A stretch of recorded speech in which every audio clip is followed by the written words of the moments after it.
Biso partout dans le monde, lelo vraiment vous allez koyamba biso na ba chaîne ebele ya ba chaîne YouTube ya mboka na biso ya République démocratique du Congo. Objectif ezali bongo émission oyo ekozala centré sur makambo matali mise au point ya affaire oyo ezali koleka na kati ya village Kimpopo. Boyebi que mikolo elekaki moko ya bona mboka na kati ya mboka na biso monsieur Bruno Mambundele amekaki bongo kosala ba déclaration oyo ezalaki koconcerner village Kimpopo yango ndenge baloba kaka l'information faut qu'on soit la source. Nous sommes venus aujourd'hui ici na kati ya village Kimpopo pour na kokuta na bongo na chef coutumier o azali le mieux placé pour na apesa biso ba information vraie et sûre sur makambo oyo ezali koleka awa na Kimpopo. Na mbote mwana mboka embo marque likibi mbote pour la biso on a décidé to ali ba chini be pa partenaire ba lebele ko la biso ko moi lelo na honneur mingi lelo ya kozala liboso ya mwana mboka mokonzi chef coutumier chef mfumu nde balobaka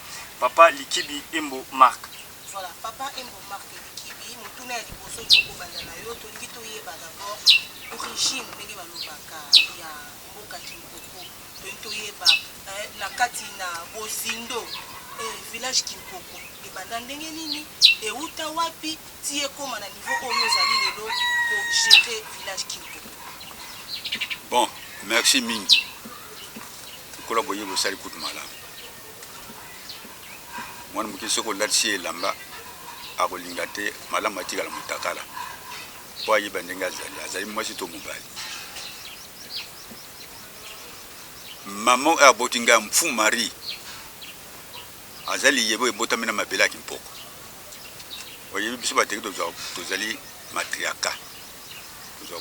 Pouvoir kota bo mama kota bo tatati Kipoko bo fungula matoni na bino malambo yoka bo bongisa ba instrument na bino malambo.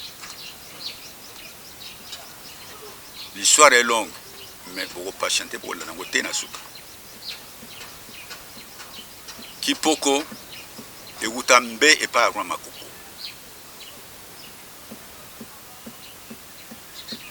bazalaki bana tata moko mama moko ya liboso mwana bangwa liboso ya bangwa liboso comme ngambiele lensole nsa ya mibale ngambiele marma mabi ya misato ngambiele nkulumbo ya mine ngambiele meya ya mitano ngambiele ngamabiele bazaki na lekra bangwa mwasi comme ne lewana zaki mobile ne comme ne mfumwa bar bazaki na camarade na bango comme ne tadiki tadika zaki na mwasi na pana mibale na mwana mo na jeune fille moko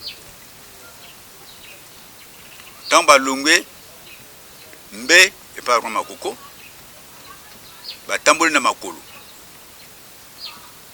ba ye te butu ekweli bango na nzela balali na mboka moko isuru tongo etani balungu na isuru balandi te bayi kolala na nkabi tongo etani bakiti na mai po baza bateka mai po mama ngaza muteke ebali bo benga batika ngabwa mama na ngai atamba kiti ebale bamati babwato bakatsi ebale bayi kokwea directement bayi kosema directement esika mai ya kwanga bimina ebale bavandi wana musana bango pêche bazo sala pêche bisa ko lie ezozwama kasi akoteka ezozwama te mwana yana bango ale boso ake ko sente mwana camarade atatanda bango babodi mwana mobile pesa comme nemba malubi mais ato yeto zo sala pêche to zo mbisa ko lia so mais akoteka ezozwama te siko to sala nini noto longwa balungwe wana bayebisi camarade nango tokende camarade nango alobitenga na ko déplacer te ngai na koko na ngai na mwana na ngai na mwasi na tukutika la kakao bango balungwe baju ba pirogue oliba chiolo ba chulite baju minano babeti minano pa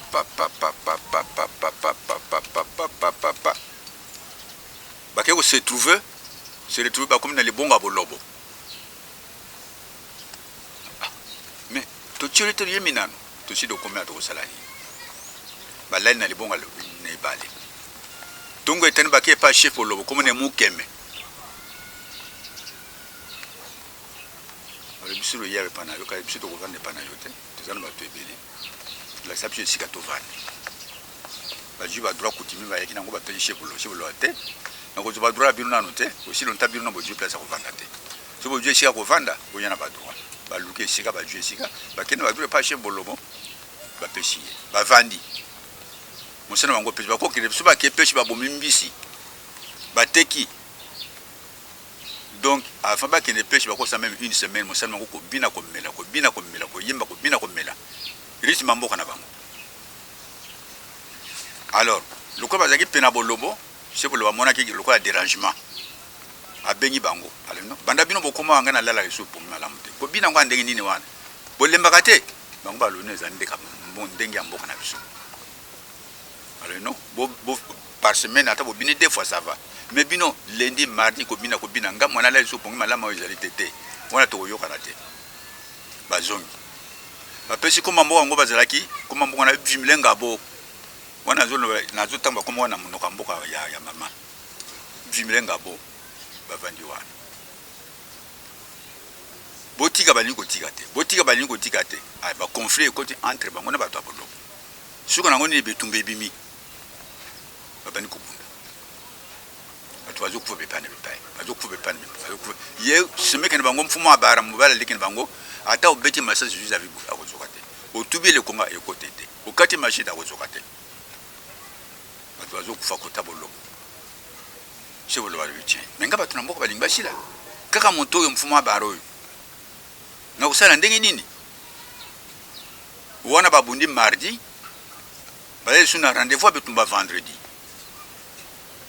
chebolo bajui le konga akina ngona ndako anganga na kombo ya mfumo abara also mfumo abara na kangi mfumo abara bi akufi bayi batikali wana ata baza makasi mena kuzuba ngona maboko bavandi te bango pe baza bato mibali baloti balobi tozana danger tala chebolo bajui le konga akina ngona epa ya nganga pona kombo ya semaine na bino so to vandi kakawa eza malamu te kola kolombo alingi biso te koloma bele to longwa et comme j'ai dit na pourquoi chebolo ba ke panga ke ko retirer le kongo nganga lobi le kongo wana ko tiango na ndako te la lisango le kolanda ko et comme j'ai dit vers 3h du matin pour tout comme vendredi bango ba kangi biloko na bango ale atienne ba boîte ba bani ko chiola 5h bato boloba ye ba yokuta etie banda kwa pamba mutu moko azate chebolo ba lobi lokola ba kimi batunanga ba kufe belebo ba mata bakita ngana bango bakoto na shama bele ngana bango bazo chiola njela wala ndeko na ngamba sana nzemi njela ba komina njela ndeko na ngamba mwasi pasa ko bote saliye ayiko bota mwana mwasi ba pesi komina ngale nche te ba yete te ba yiko sire tuvina il mbamwa o e bareke Braville o e kena biso de sangeza na kati wana to mengo il mbamu ba fandi wana bango bakanisi esili orke bato abolobanda bazana njela bazolana bango bana ya mibali bazoya kosala pêche koto pokuna courant eza makasi moya kobwaka singa eza te so basali pêche te na poko bazongi une semaine après bato aboloba yo kote bango biso babundi ata wala no chebolo balobi te odozo sala bozoba bato bazokufa bepana bepai lo moto za kozwa ezate surtout sala kibundeko wana nini comme ne mukeme chebolo wana dina mnambula ni papa ngano na botami kako na botami na te mama abotinga pa botami na te histoire wana zo pesa histoire ndenge ezali tout ça est camarade bino ko ko pena kisa bo sumela biso mungu bo biso kuna mungu ezaka pasi naka mwa bilamba biso to keto bomimisi to yena ngo to sele échange biso dio bino bo sombi bino botika na mbisi biso to ke bino pe botikani bavani bato bolo bazongi balali 2 jours 3 jours banali papa bato bolo balo to sai camarade aso to boite ceux qui va lober à solo malamu ceux ba kosi biso ba vienyo so ba ko tia tembe ke ceux qui tembe zali tembe be monani bango so ba sina kokufa bo sikoyo ceux bango ba jongere biso ba nani ba ko bunana bato bolo bino bana lokola bozo kini kosala pêche na ngambo kuna tene to kosala mboko ezate to longwawa balobi Teresa monene wana na periode wana so komi kinkole tero nyonso ata mutu azalaki te okumwana bato so koma parti nyonso tout vide mutu azalaki te bakatisi bayi kotala balobi oui c'est bien eza bien balongwe kuna bayi kote wana komba kipoko mpe eza te ntango bayi bakuti bandeke moso mpe ngo monoko ya mboka bampo bazolia mbisi penepene basalimi bazolina basalimi bazokina kolia baka bavandi te un mois après mais mboka ngo tovandi kombo eza te ndenge nini bala mais yo ozotuna komba mboka nini bandeke tokutaki bampo komba mboka kimpoko apati ya komba kimpoko ya apati ya komba bandeke wana komba pise mboka kimpoko na monoko ya mboka biso benga kimpoko import bandeke na komba nango bampo yango tina komba kimpoko bavandi ezalaki na mboka moko komi nango monsiene ekokuma njita ekolaka te kasi ya moto ekolaka mwana babotaki na nzela azokola azakomi jeune fille mboka moko ezalaki monsiene kote ya lac bleu ya nécropole kuna nyonso wana eza mabele na ngai balobi tozomona bato moko kote ebale bazosala peshe penepene ebale me bato na kote bauti toyebi te bauti ape bazalaki kuna bato misato lita likibi na maku mibali misato bazalaki na mboka wana likibi azalaki na mwasi na ye azalaki na bana mibale mwasi na mobali likibi alobi no tiana nakende kotala bango ayaye kotala bango bango nyonso baza bateke mais malgré kiteke ya mama na ya kote oyo ezalaki mwa différent basololi te azongi avandi kuna 2 jours 3 jours aye kozonga lisusu azongi tanga ndenge bazosala batuluka ndenge bango bazoya mpona lisolo bandeko basolola orke ye miso na ye ke na jeune fille wana babotaki na nzela wana ekoye moko mosusu ya ye alobi no bandeko na ngai nga nalingi ndeko na bino na balai wana le wana mama ya ngalinchi abotaki na nzela akomi chef coutumier ya mfumu nkento banoko na nyonso to basina kokufa etikali ye na famille mosusu bana ya mibala bamikimiki bango balobi te biso eza na problème te soki olingai na mwasi no okobala mwasi no obali mwasi na yo biso ezani likibi alongwe kuna azalaki mboka wana musiene aju mwasi na ya liboso abalaki wana soki mwasi yango ekolo nini soki mpe ekolo nini toyebi ete na bana abotaki aye kovanda na bango ndenge loko moto aye kovanda na mboka basemeki na ye na mwasi wana liboso bavandi ala likibi sikoyo abali ngalinche mwana babotaki na nzela bavandi te aye kozwa zemi ngalinche azwi zemi aboti mwana mwasi comme les nzoro monkili bibili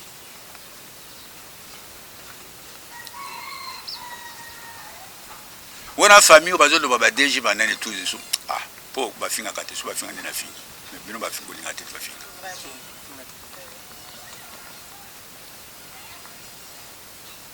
baboti nzoro monkili bibili akoli akomi mo jeune fille mobali moko akotaki mekonga comme ne mpabo kolo ayi kolinga nzomo mokili bibi na ngimbo bavandi azoya alobi nonga mpe na ye mbala ebele nalingi sikoyo nazwa mwasi na ngai nakende na ye bandeko basemekene balo tosala nini mwasi nde akendaki pa mobali ayeke pa mwasi te so olingi mwasi mokende na ye osi opesi biso biloko nyonso ya libala problème ezali biso na mwasi mokende na ye nzobo ake libala na mikonga epa mpa bokolo mbabokolo aza teke wumbu me aza mobali te biso babenga biso babali basinzali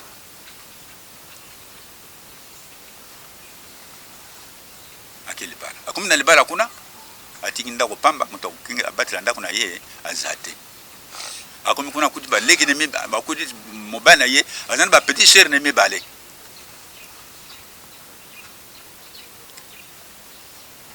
aloni mobali mobali na ngai ntango ozoya na ndako epa na ngai nake po ozomona biloko eza na ndako na ngai si on gana yeli bala ndako etikeli pamba boko chef ngone bana konka mo munene alo nogite mutu mo kumba ko ya ko yiba biloko na so ba yiba biloko na ngawana ngana uze biloko mususu wana wapi na lingo pesa nga leki no moko semeke na ngamoko na kino ko tikenda ke poko na ndako na ngai po abatela biloko wana mobana le bite bazaba leki na nga bazaba na ngai te siko lingo zo semeke na moko okino tikenda ke poko abatela biloko na ndako tala babo kiro na yo batata mwana bana bango solo na bango so bango bandimi ujisi meke no kenai probabilité balai tongo tene a 5 bax babo kiro na ina mi bana bashi ale bon problème ngana zana yango na linga zo semeke na moko na kino tike na mboka na ngai po abatela biloko na ngai ezana kata ndako po so biloko ne bayibi na ko jalisu biloko mususu wana te babo kiro no problème ezate ozamu kilo na biso balinde ko na biso bando komawa soko lambe loko biso la kanjana te il faut pesa biso toujours ko pena le comme mabete soko ningo zo semeke no zo ngina mboka na yakino vanda kuna problème ezate zo semeke no kende na yekuna kino tigemo njobo mon kiribibili mwana ngali nche o mabota ngina njela ju semeke na yewana ayena kimpoka yuko tika na ndako ale batele biloko yango wana soko njela salio kende pas grand frère au peso biloko kolia semeke na ya tika na kimpoka semeke na zamuta kipoko te azamuta mikonga pogo njoba joke na mikonga leka mobile na ye deseme ki na eza ligne ya bato oyo bazali ko combattre yo mais mama yo vanda ne yo kana yebsa yo tamba yi avandi azamwasi na mboka avandi ne bel ba kulula ye mobile moka lula ki ye achieze ma yo kubota mwana mwasi komone kaza kamana kuma mwana mwasi mbapsaki liya kasi ko shiri sate mwana mwasi wana koli aju mobile na menkao mobile komo ne lesamu ayiko jaji maboti mwana mwasi komo le kelebi lokwa libaku mabe tant lesama kufi leka lesama le bite moi c'est yana ngaza kina zanu jeune fille mwana tigeza taju moi ça yana yesu ki mais yana kofi aju moi c'est le suya a commission moi c'est na yango tiezi ma yuko bota mwana mabale comme ne mba mundele bango yo sona bazeli bare tout le sortissant ba uta soki koko soki nzoba ken libala na mikonga te nde famille wana ki pokemon anite bakoma na nini na ba koma na ligne ya ki pokote nzoba bale nzoba bale nzoba tanga mobile wana kufi mpa bokolo mobile na ye ayiko zonga kipo na mpabo ko babota ki mwana moko ya mobile comme ne nganjali Albert na mikonga tant mobile wana kufi mpabo ko la kufi njobo munkiri bila ayiko zonga kipo na mboka na ye mboka ba kokwa noko na ye ba noko na ba kokwa noko de ba noko mama na ye ba fumula mboka wana abango ba kufi ya tika responsable kipo abana kipo tanga zongi ayiko bara mobile mususu ya mibale njobo wana ye kolomboka 100%. Ayiko jazemi abali mobile moko comme ne efela ayiko jazemi ayiko bota mfumari ayiko bota mobuli abala kita bota kite mfumari ayiko bala mobile ngampo Emmanuel mfumari mwana njobo wana wakene bana mikomba ayiko zonga ipo mfumari ayiko bota mama wa botingai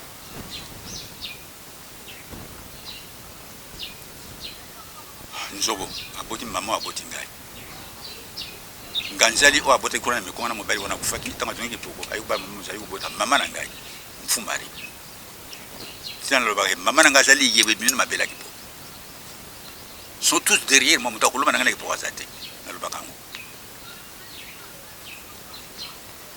afandi te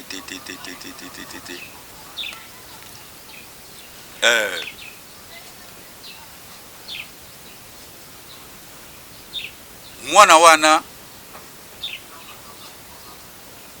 na yebite ese bino tunaki bango metunate kaya bino bolobi ke boza watu akipo koko na bino abota mama na bino awuta wapi kombo na ye nani kipo ngo banani bayaki nango tunaki bango metuna wana te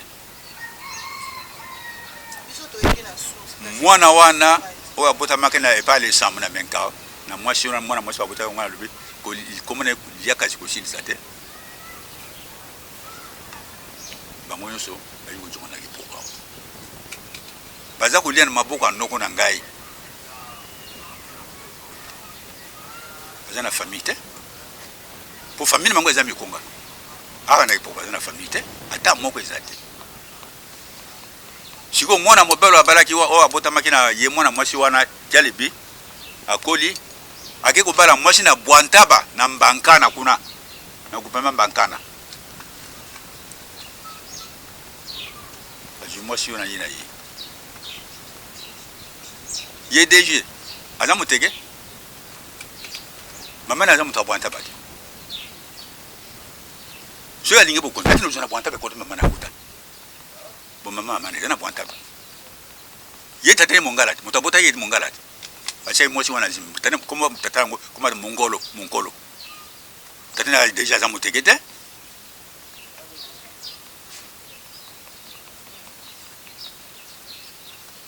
mokolo tokende na nguma mpona bokonzi ya kipoko mpongo nazwi pouvoir le 19 avril 2013 Chef, mes excuses. Non, je pense qu'il a presque tout expliqué déjà. Voilà, sur l'origine. sur l'origine. Maintenant, ça reste l'administration. Oui, moi quelques petites questions. Selon Alobi et Yo, Oye, comme chef Kakana 2011, ndenge ni okoma chef na mboka wa Kenya. Mais na lobi no tonga na zokola mama na ngazo korela tenga histoire aza korela tenga histoire Avec en 2011 de ko des autres na kati ya village ngana du pouvoir le 19 avril 2013 ngana du pouvoir il y avait 19 chez coutumiers et couplement pourquoi 20 chez coutumiers ezalaki ko ngana du pouvoir bango na ngana mona na moka lobaki tamba turanke bango na moka lobaki na moka la yati so ki poko ezabo ba yebi yango eza mboka na bango banyangala kata papa mboyo basaka na ngai songa na zakini ndokina ko lia bango nyonso tout na boyemba bango nyonso bakosana ngani basaka na ngana makamusu ye déjà na bwanta bakona bazo luka chef na mboka ko mama na uta akini ko za pouvoir na pa mama na uta mais pas ici à Kimpo babi ki zo muto ya inzolo inzolo ezali ferme ya tata na ngai babi ko tindi il faut que ba mais pouvoir ndeko na inzolo gala na inzolo za ferme ya tata na ngai eza mboka baluka pouvoir te maman tala veut dire bango se bakopi na bakomi na kipoko awa omoni bazobeta to bazoloba kipoko baza na doa kipoko ata moke te po soki nzobo wana koka boti mama na ngaki na libala na mikonga te nde famille no selifoni nde tomona ngo na kipoko te mpe tolingo yeba bango te doble bazelo kwa bato koko na ngaki lozo bango kozwa na libala kotaki na libala agende bango kipoko do baza na doa ata moke na kipoko te bamosusu koko na ngai abota mwana mwasi kaka bo moko mama aboti ngai donc mama ke libala mutakusuka basana koko azate mutakusuka bila mana azate koko akena mai kusuka bila mana libunga bale amuni bwatu mbale zo ya kuchira iyo kusema kali kusuka kwa ngai koko abangi ayibango te ate koko banga te biso yepana yo yepana yo mona zolo na bimbe wana boko na bimote voilà chef babi ke oteki cimetière oteki même na terrain ya peine ya l'état boni oteka terrain o Mobutu selon histoire na bango ndenge chef na bango koko na bango da kabila ka Mobutu terrain wana pour batonga ba moderniser village Limpopo yo oteki ba terrain surtout oteki ba cimetière oteki et puis question monsieur ya sukabile ba ona ko wela ko konzina 2011 obamba Obama soki mwana ba moko Congo la moto akufa pe cimetière za yona preuve la police. Voilà, très bien. Papa nazo Mobutu asoma mabela wate.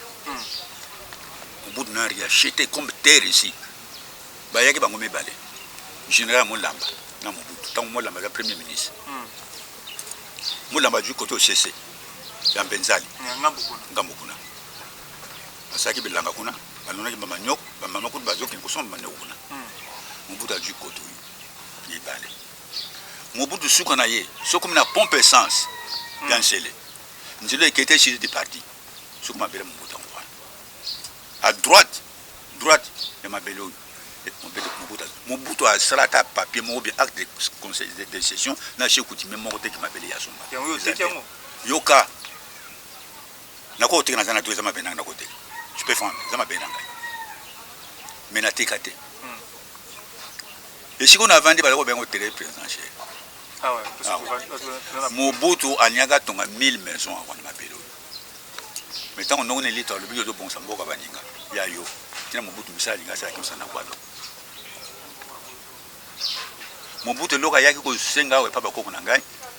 Ne balé à la port sorti à rivière mai pembe ne balé à la port te cité du parti.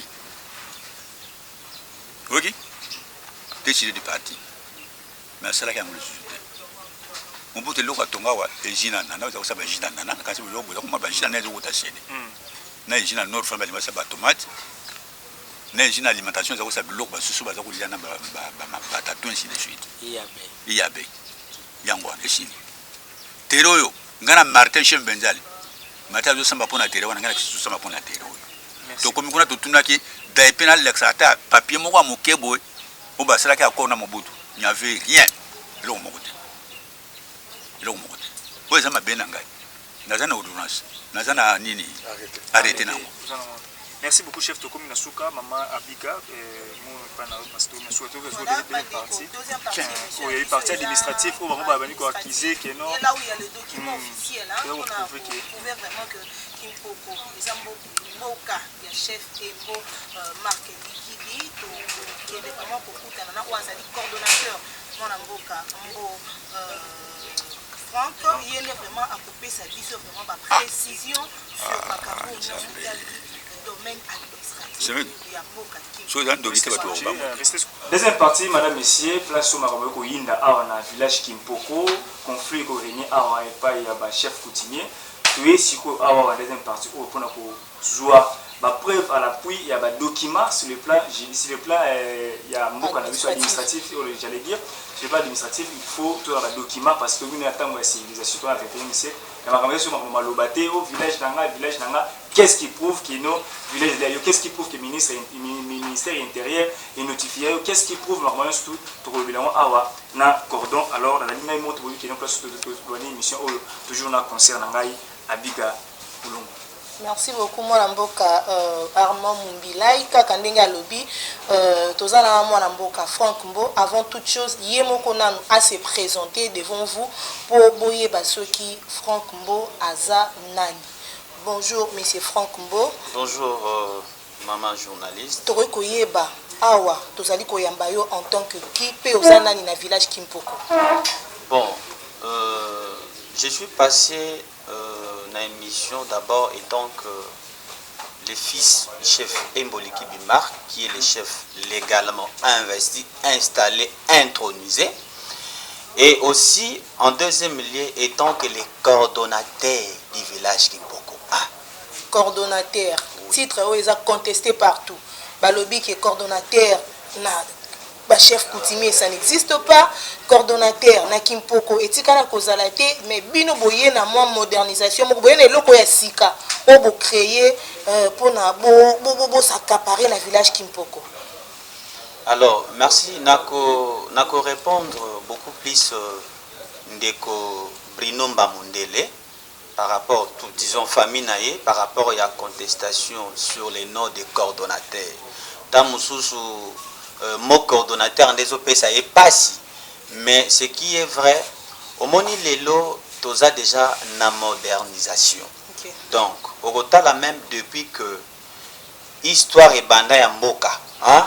Je crois que c'est en 2017 ou 2018 comme ça que même les gouvernements a créé ce qu'on appelle le ministère aux affaires coutumières. Voilà. Ah ouais. C'est pour dire quoi? C'est pour dire que les gouvernements eux-mêmes ont rendu compte que bah conflit et vous allez épeler autant mieux que le capocha ministère moko peut gérer un problème wana mais auto yebi biso nyonso que banda ba koko na biso batika ministère affaires coutumières et ça l'a raté. Les coordonnateurs ça signifie quoi? Nous avons trouvé un désordre bien organisé, créé par qui? Créé par M. Bruno, créé par son grand frère Mapeme, créé tout ce monde-là. Pourquoi? Parce que pour la bango, balobi que Le coup la bis nous dans la carte famille coutumière, automatiquement tout le monde devient chef coutumier. Oh, il n'y a aucun dispositif légal ou disposition légale qui dit que parce que je suis le fils du chef coutumier, automatiquement je deviens chef coutumier. Ok? C'est pour cela, le chef Marc, il m'avait mandaté, étant que responsable. C'est pour dire quoi? C'est pour dire que n'a géré village Oyo. C'est pour dire que bah, désordre à la tête. Moi,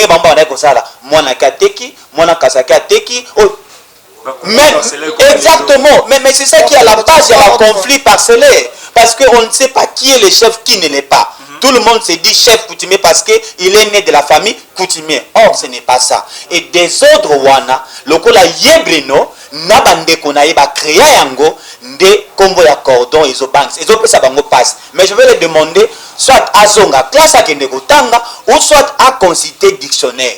Il va comprendre il s'agit de quoi. Merci beaucoup. Vous comprenez que les soins que vous avez dit à mon conseiller, papa chef Likibi, Anna Sima, par contre, ça les premières parties. Cordon Mbo. Ouais. Nani au chef Likibi a commis chef du village Kimpoko. Papa, vous savez, aujourd'hui, le pouvoir ancestral ou coutumier est réglementé. C'est pour dire qu'aujourd'hui, il y a des lois, il y a des tests. Vous comprenez? Si vous prenez les statuts portant nomination des chefs coutumiers, la loi dit quoi? La loi dit que les chefs coutumiers est d'abord désigné selon les IC coutumes et en plus reconnu par les... Mais Bango Baluki ko désigné, en fait, désigné 4 personnes. Il y avait Nzere Thérèse, il y avait Ngavu Sidoni, il y avait Paul Missi, et il y avait qui d'autre là encore? Qui encore là, les noms, en fait, les noms ça m'a échappé. Ils étaient au nombre de 4. Non, Mapeme il était intérimaire. Mapeme n'était pas un chef coutumier, il était intérimaire. Mais non, dans la consolation, Salami Poba inversi sur Oyakozala, chef. Chef officiel. Chef officiel. Oh, maintenant, on a engagé village Kimpoko 1. Alors, à partir de Wana, il y a 4 candidats. Sur les 4 candidats dont les noms je viens de vous citer, nous devons dire Mbilinga. Kaka Bango bake kofunda et pas un groupement Munguma. C'est pour dire que oyo azo contester oyo wana oyo kuna azo contester koyokanezate. Mais non, à partir de Nguma, parce que le chef Marc aussi dès ce jour-là balingaki pe famille na ba kangaye. Pour ba koma lokola 5.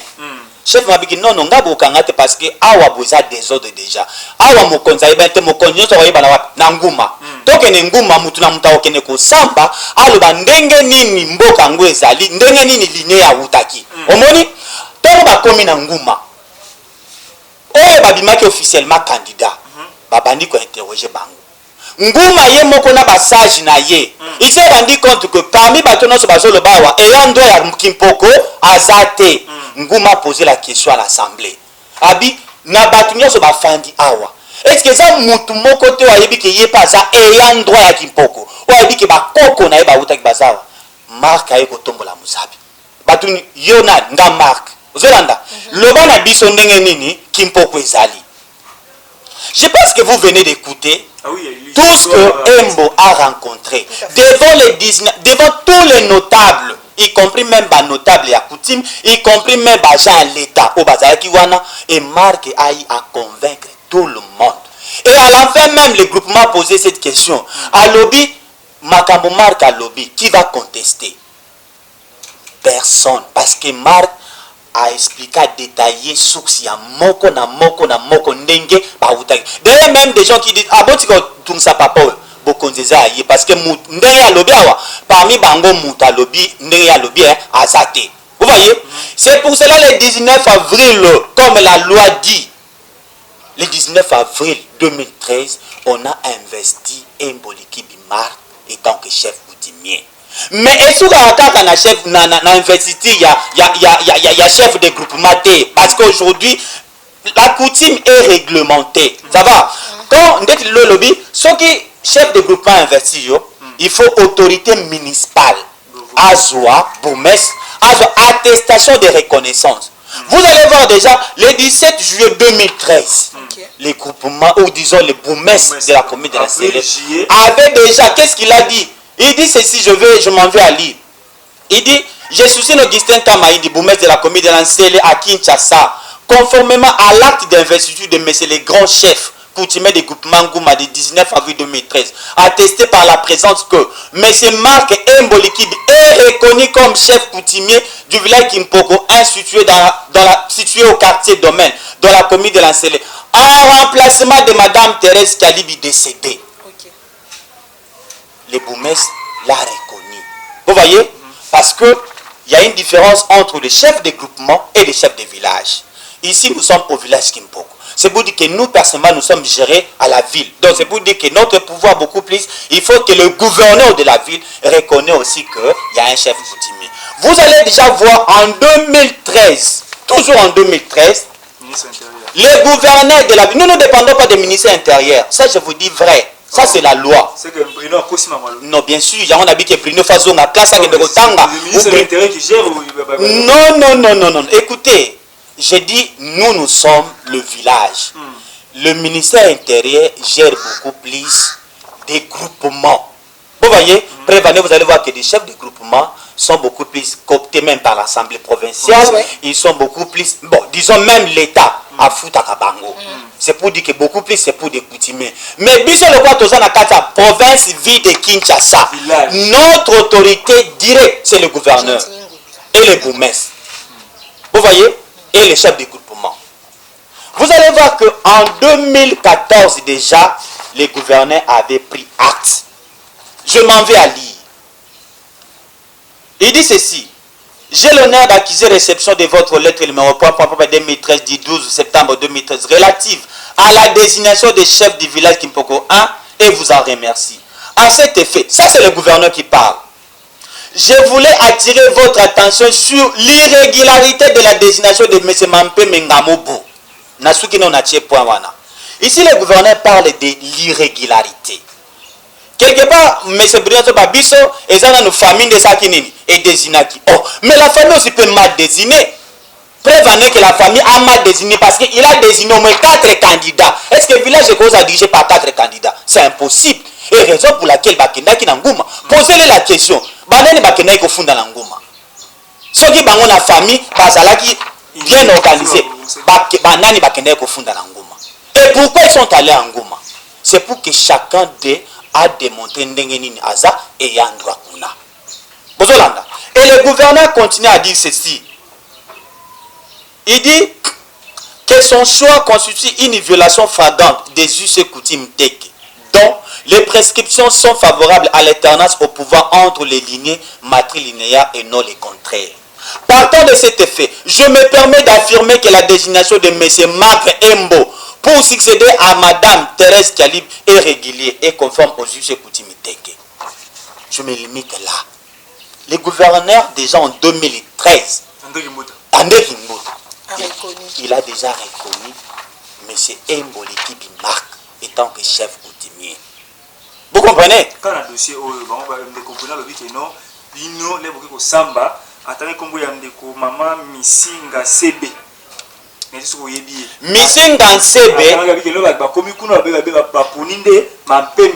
Chef coutumier. Il y a un dossier qui n'a fêté na village na Kimpoko qui fêté après 2 jours ba tini lettre gouverneur André Kimbo tini lettre pour non ba suspendre na nos activités wana par rapport ya makambo parce que bino bo kene ko manigancer ko kene ko corrompre parce que ila ndeko na bino aza pour bana ko travailler ko na nini na gouvernorat pour que ba remplacer comme ma même la place ya ndeko. Merci beaucoup papa journaliste. Je fais cette émission, vous savez, il y a une autorité politique qui nous dit alobi omoni soki mutaye azobeta papa na yo ah yo soko lata ki chemise à pembe kolobana mteke na ki olongola chemise à pembe après na ya kobunda. C'est pour dire que même aux ana chemise à pembe faut ça ni. C'est pour dire quoi? C'est pour dire que c'est que y a on habit c'est très important batba que les classes ba que les koyekola. C'est très important parce que apparemment on ne comprend pas ce que Bruno est en train de dire ou ce que la famille est en train de réclamer. Vous allez constater que, je voulais parler ici, bon, en fait, d'ailleurs lié à votre question, parce que vous avez parlé de Messi Ngantebe. Messi Ngantebe fait partie, il y a un candidat au Bimaki les jours wana oyo bakanga après avoir posé la bain de consolation. Les 4 candidats. Les 4 candidats. Ozolanda. Mais il y a le col là qui moi sage parce que ce côté de la famille on a beaucoup plus de musique qui était plus intéressant, plus instruit. Il a même assumé de certaines responsabilités administratives parce qu'il était même le chef du quartier. Ozolanda. Parce que il y a qui moi instruit. Ozolanda. C'est pour cela. Parce que Missi, il a fui, il faut rappeler, Missi, il a fui le fils de Thérèse Kalibi qui est Mboli Kibimar a remplacé au pouvoir. Ozomona. Or, la loi dit ceci. Le pouvoir du côté Teke ou Umbu carrément, elle est matrilinéaire et rotatif. Tu comprends? Donc, nous sommes comme des Bakongo. Okay. Tu vois, comme c'est des Bandou. Biso bokonzi na bateke ki na akota bo mama. Ndeti ngai Frank Mbo. Naza mutu akimpoko te. Nga naza mutu akingakati. Ndeti Bruno Mbamundele. Na ya na EDG Mampeme. Baza bato akimpoko te. D'ailleurs tanga solo ba mona misoke o batata mwasi non. Oh, quand on dit tata mwasi pour dire tata non. Tata waza mwasi non. Mais automatiquement vous êtes exclu. Parce que pouvoir que na de tata mwasi soki ya non, pouvoir que na mama kota ba noko. Omoni? Exactement. Vous comprenez? Mais pouvoir en gros ça rotatif. C'est pour dire quoi? Le col est où qui pas na bango. Et quand on s'en a sous pas na bango te. Parce que c'est un royaume te. Vous comprenez? Pouvoir elle a été toujours rotatif. Et l'on a clan O na clan O. Mais aussi pour éclairer. Village Kimpoko. Asaka na klabo moko. Kla ikusu un point bas. Kla engambele o bango bazolo bana n'a jamais existé au village Kimpoko. C'est pour dire que Batu Baïbi histoire T. Ce sont des voleurs, des bandits, des escrocs. Bazo Kosaka Batu Nakwena Koteka Mabela Batu Nanenga Muyibi. Surtout le Bruno. Je suis d'accord parce que Bruno Zongi. Je sais qu'à Zongi Paya Oteka Kima Kisangani. Là je suis d'accord. Je suis d'accord avec ça. Mais au moins, moi je suis beaucoup plus d'accord parce que Bruno est Mina Kimpoko. Donc c'est pour tout ce qu'il a tenu comme des allégations. Moi, ça me fait du bien. Mais je suis prêt. Quand on dit que Tosamba, je voulais vous dire ceci. Vous allez comprendre que quand le gouverneur a éclairé déjà ces dossiers depuis 2014, ils ont commencé à manigancer. Mais c'est mon paiement. Bakel, ils ne sont pas gouverneurs en 2016, 2017. Non, écoutez. Il faut que l'Axabato, d'abord, ndenge makambo izaleli. Parce que, on a dit, ils sont en difficulté, Yakoyeba. On parle de quoi?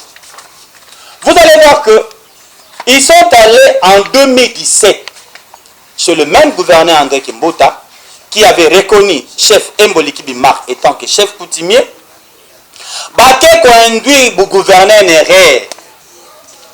Pour que le gouverneur a désigné les sous M. Mampeme, soi-disant étant que chef coutumier dans le village Kimpoko. Non, je parle du gouverneur. Je vais arriver, papa. Je voulais beaucoup plus que la Kissa. Pour que la place au Binobo Zali. Ils sont allés chez les gouverneurs en 2017. Onako Zwamukanda Moko Oyo, gouverneur a commis en 2017, c'est ça la lettre. Gouverneur a commis à l'objet. Vous les saluez à passant. Ils sont précipités. Nakoluka Koya, Kosa la même investiture Wana. Ba investir au M. Mampeme étant que chef coutumier. Si vous allez voir installation et investiture du chef coutumier Kimpoko. Hein? Oh, la loi dit ceci.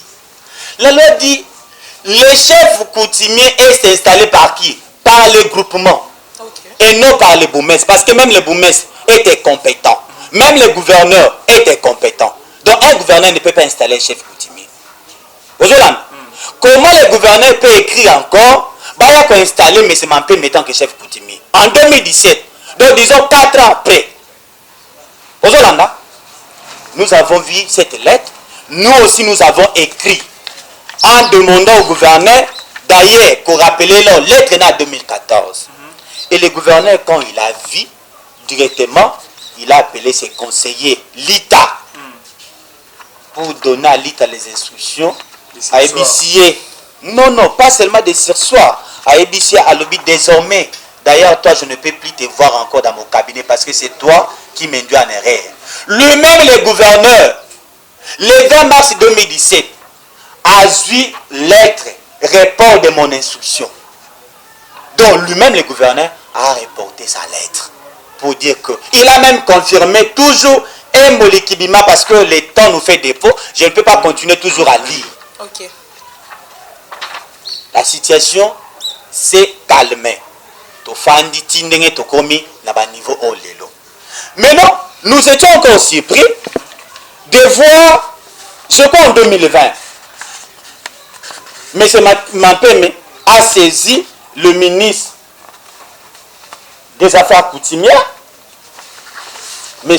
Bitakwira, pour dire que non, toujours par rapport à ces déclarations, oh, babote la pouvoir na bango, oh, bango ba y droit.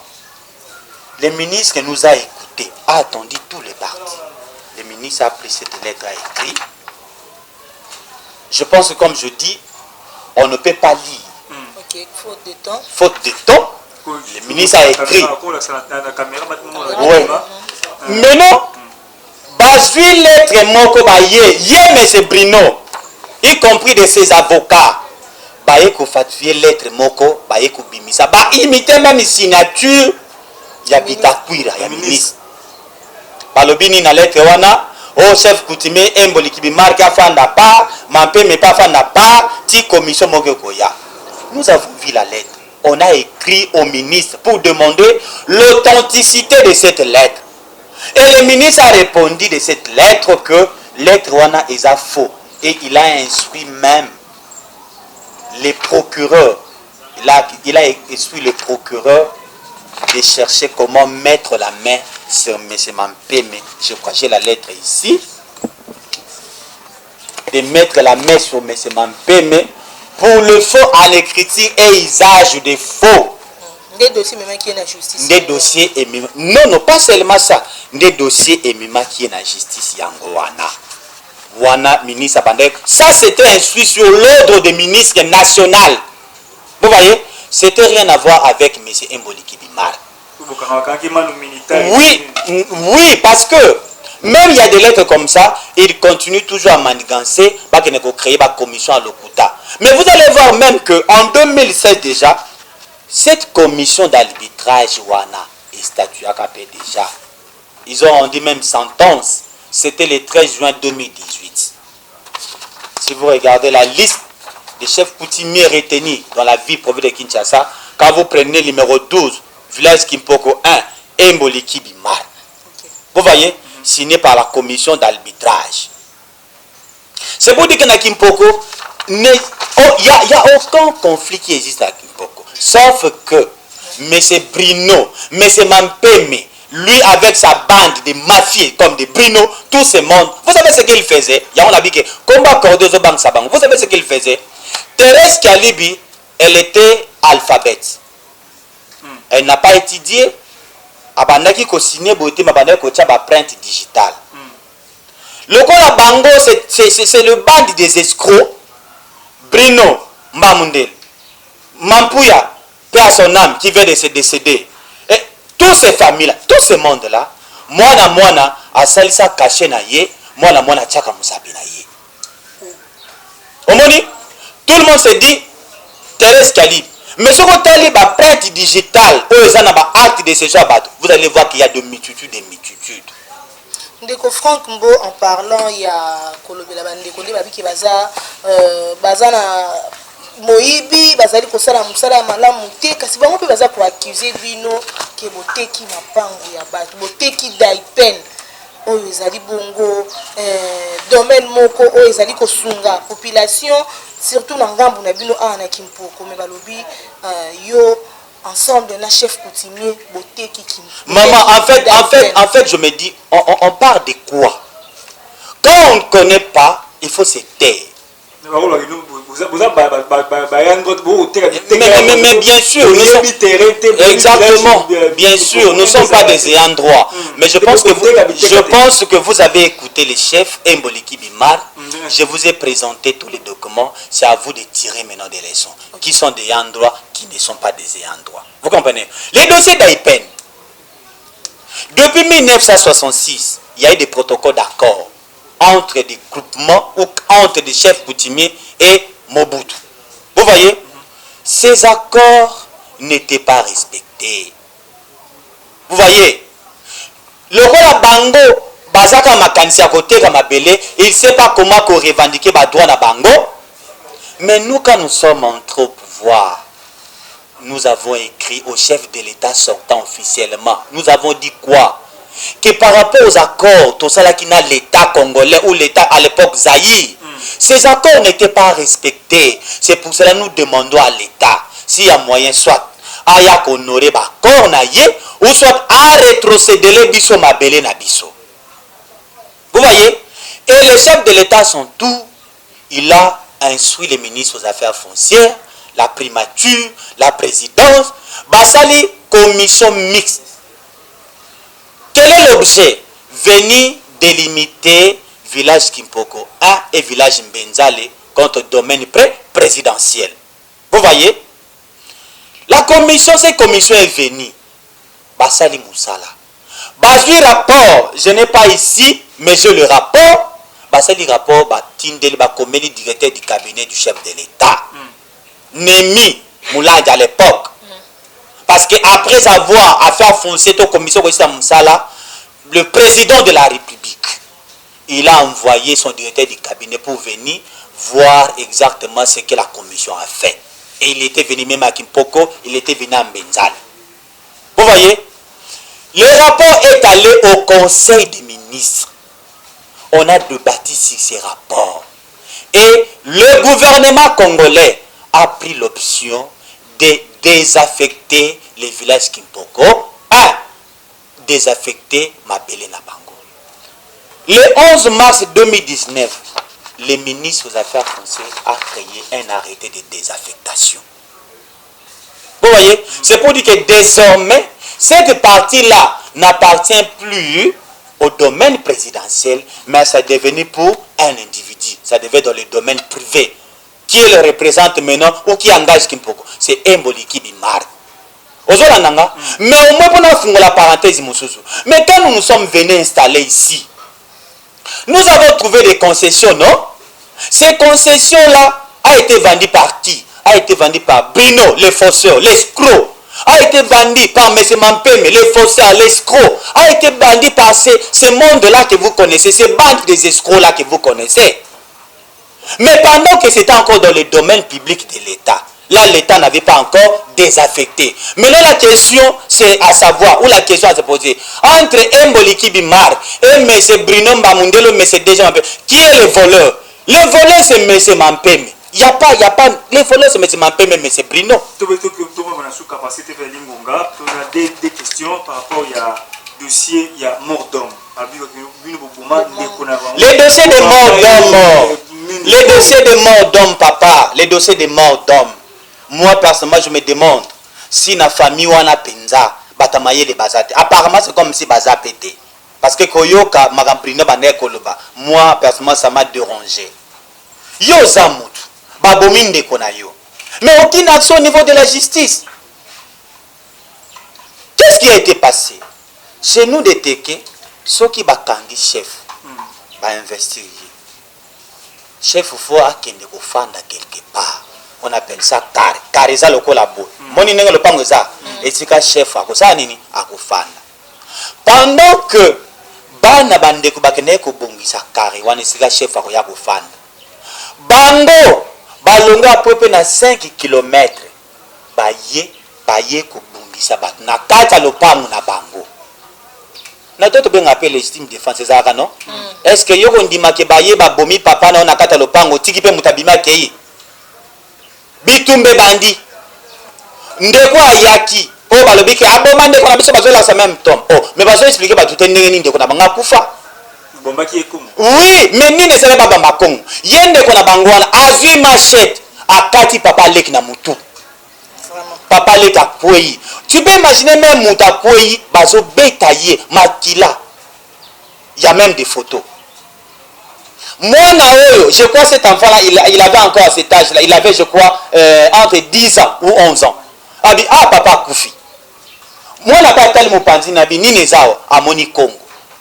Allez, à Zongi, si pe na Oyo, abane ko beta papa na ye. Oyo, akoi, o kuna pasa ni, akoi, bat na botu bazumu, tu na bon basa ni, bake na hôpital. Oyo, bango, comme l'hôpital à Koufi, qui n'a pas le bique, aboman de konabiso. Ozolanda soki bango ba ko menacer bat na kata lopango na bango te soki bango ba beta ki mutu machete te même mutanga kufa ye brino wana ndena yane mapeme nde batinda ki babandi wana ba ko beta mutu kuna. Voilà, nous sommes arrivés presque à la période de terrain na côté ya Kimpoko na commune na Sele awa ba ko banga ba bete vous en a désordre moi ba ko chambo na yebi ba tekela o tekeli arma o tekeli abiga o tekeli pegi o tekeli nani kotoyo bandeko Josué ba o tekeli bango o tekeli ka on peut monter 4 5 6 personnes ba ko banga o ko la caméra o ko la c'est bon message nini o ko isa ba nini par rapport à situation au news tout parce que ba soit la terre ba on peut awa de ko benga bandeko so ba escroc ba teka mapanga batu ba ko banga beaucoup entamer procédure mususu pour ba légaliser ou bien au ça va nini et puis quand les chefs oui l'espoir est là quand on m'appelle Jacques Cordon c'est pour dire qu'aujourd'hui village Kimpoko est coordonné c'est pour dire que tout est maintenant localisé par les chefs quand on est fils on est neveu on est cousin on est cousine on n'est pas chef. C'est pour dire que si Nadine qui pourrait comme moko, ok? C'est pour dire que ce qu'on se m'appelle, même moi les cordons, je n'ai pas ce pouvoir de signer les documents. Qui signe les documents? C'est lui-même le chef coutumier parce qu'il est reconnu par la coutume et par l'État congolais. Alors, Bandeko Bazobanga, c'est tout à fait normal. Vous allez aujourd'hui, même M. Brino Azolobazo, pour na bango nini? Pour na bango ça qui est tika désordre et continuer. Et jusqu'à aujourd'hui, vous savez, Bazo continue côté comme Abélé. Baza na pouvoir te me continue bazo antidaté ba date osombi lelo ba antidaté date ba tie ya ke bateli date o keli ba kufa ki nanu te ale ba tie bazu musapi na bango basa nini ba tie ozolanda désordre wana c'est ça que nous avons cherché d'abord ya kocha ordre na sens wana c'est pour dire que place ba tekela ki déjà mutu ba ko tekela mutu ba mbalami balete ça devient du vol. Ozolanda pour ma grande soto salaka oyo en dehors de Kimpoko on est peut-être des fois cadre quelque part et nous avons aussi la conscience. Moi je marche avec ma conscience tranquille parce que na salaka makamna ninga nyamu nyamu te ndenge miyibi ya bana wana basalaka. Moi je ne fais pas ça. Mais bango wana origine na bango aussi ezambwataba là où maman na bango azali. C'est une village vers Mbaka là-bas. Baza même pas bataki Kimpoko ndenga zolo bawana baza même pas bataki Kimpoko. Ozolanda bato bandeko nyonso baza na posa baza ba bisika na village Kimpoko même lui Mampeme aujourd'hui Mampeme est condamné parce que les dossiers liés même au conflit foncier ou quoi au conflit lié peut-être tout autour il y a ma pouvoir mais ça fait plus débat.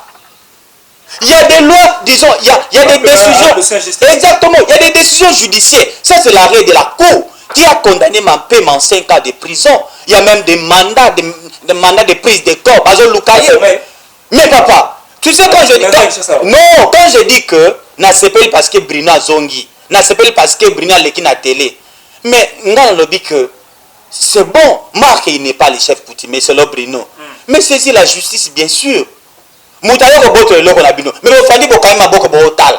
Vous demandez que au gouvernement tal makam est-ce que pouvoir nous taper ça en gouvernement Mampema il y a l'arrêt de la cour d'appel de Kinshasa matin on est en train de les chercher c'est un récalcitrant bazo lukaye ba kangaye ndenga ça on a place neza na prison ata na place boité na cité boité place neza na prison ba yebi sont conscients o ba osala wana et ça on justifie ki muyibi na bango po bateka mabe c'est pour cela je fais l'appel à toute la population papa maman ozana poto ozala wapi ce qu'on a posé à Koluka Mabe na Kimpoko oui c'est tout à fait normal ba conflit wana ezali mais nous sommes là pour résoudre ces problèmes même le dossier problème exactement on a un problème dossier qui vient parce que l'autorité établie est déjà là est connue officiellement Ozolanda est connue officiellement c'est Emboliki Bimak Mampeme c'est un escroc. Méfiez-vous na Mampeme. Brino, tous nous ce monde ce sont le bandit des escrocs. Baza ko escroquer batuko salaka ba bloka lukuta. Ce sont des escrocs. Merci beaucoup, monsieur le coordonnateur. Madame Mistrom Nasuka, Maman Amiga, était ce qui m'a l'obésité. En tout cas, merci Mingi Nabato Balandi Biso partout. Je vous rappelle que dossier cimetière, comme tu dis à toi, les 2 minutes, juste 2 minutes par rapport au dossier cimetière, avec les mots dans le Bokoto et à Kimpo. Mais il y a un lobby. Vous savez aujourd'hui, Porto Baki, il y a un cimetière. C'est pour dire que Moutachaka va cimetière, il y a l'État. Ça va? Soit l'État va prendre un arrêté pour dire que arrêté Oyo n'a pas si cimetière. Au moins, c'est même dans la nécropole, Azan va arrêter. Aux Hollanda. Mais si vous allez au village, disons pas au village, mais au quartier Nganda Moussolo, là où tous les ayants droit coutumiers passés, là où on a enterré tous les chefs coutumiers passés à Kimpoko. Mais si vous allez là-bas, Banda Kuno, Nana Teki, Brino, Nana Teki, DG, Nana Teki, toutes ces familles-là. Quel cimetière? On parle de quoi? Quel cimetière il fait allusion? Parce que ici, nous avons l'arrêté ministériel qui a désaffecté cet endroit ici. Et ils ont remis ça à qui? Au chef Mar. Ça va? C'est pour dire qu'ici, pour ça, il faut chef Mar. Quel cimetière dont il parle? Est-ce que Brina soit qui tape dans la classe, il tape qui tape, attanga aïe bénéfice que soit du Mukanda. Et il parle aussi qu'il pourrait parler en 1800. Est-ce que Bruno peut nous citer le nom du premier chef coutumier de 1800?